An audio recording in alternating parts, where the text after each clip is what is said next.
Welcome to Flashpoints. I'm Margaret Brennan here at CBS, joined again by Juan Zarate, our national security analyst in-house. Good to have you, Juan. Thank you, Margaret. Great to be here. We just heard President Obama and President Hollande of France answer some questions, talk about all the cooperation between the U.S. and France right now.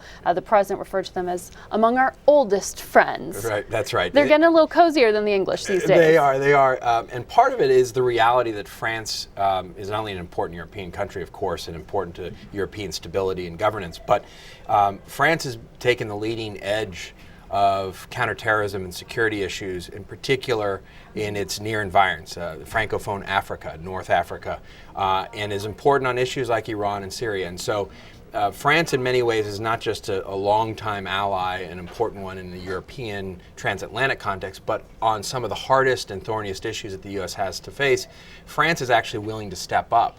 And I think that's probably a narrative that most Americans aren't used to hearing, given the controversies around Iraq and the diplomacy around that.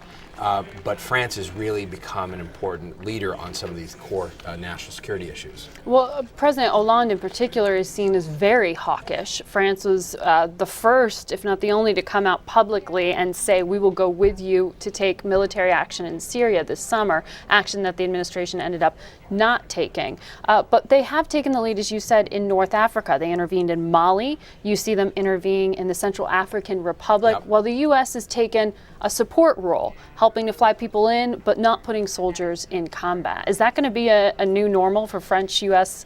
military relations? I think for the near term, absolutely. And keep in mind, too, they were the leading edge on Libya. They Right. and the Brits, had fighters in the air as sort of the American policymakers were debating whether or not to be involved. And so, absolutely, France has a staked interest in the security of these countries, colonial history with some of them, as in the case of the Francophone countries. And they've demonstrated they're willing to put boots on the ground when necessary. They continue to have over 1,000 troops in Mali. They have over 1,000 troops, as you said, in the Central African Republic. And at the end of the day, it's not just about the numbers of troops they're willing to put on the ground, but it's the fact that they're willing to lead in terms of what the security arrangements should look like and what political transition in these countries should ultimately be. And that's why their voice, not just in Mali and Africa, is important, but also then what happens in Syria and Iran becomes an important point of convergence of U.S. and French interests.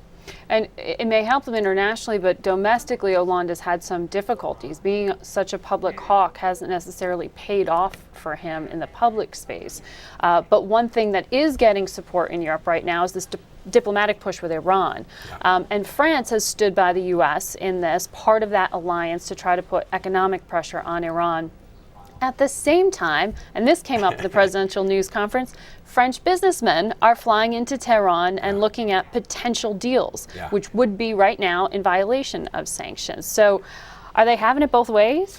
Well, the reality is the French and the French policymakers have been hawkish on Iran. They've been very strong on application of sanctions, and they've tried their best. The reality, though, as with any country, there are multiple interests at play. And certainly French businesses, banks, and others have chafed at some of the restrictions that French politicians have put on their trade with Iran.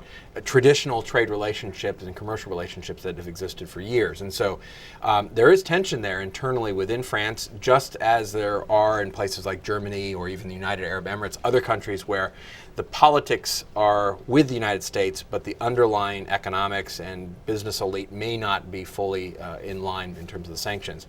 But what you heard during the visit was Hollande and President Obama saying clearly we're united, we're going to continue to enforce the existing sanctions, and that is an important part of the negotiations with Iran. And maintaining that alliance without having any cracks in it is going to be key to getting this next round of negotiations going.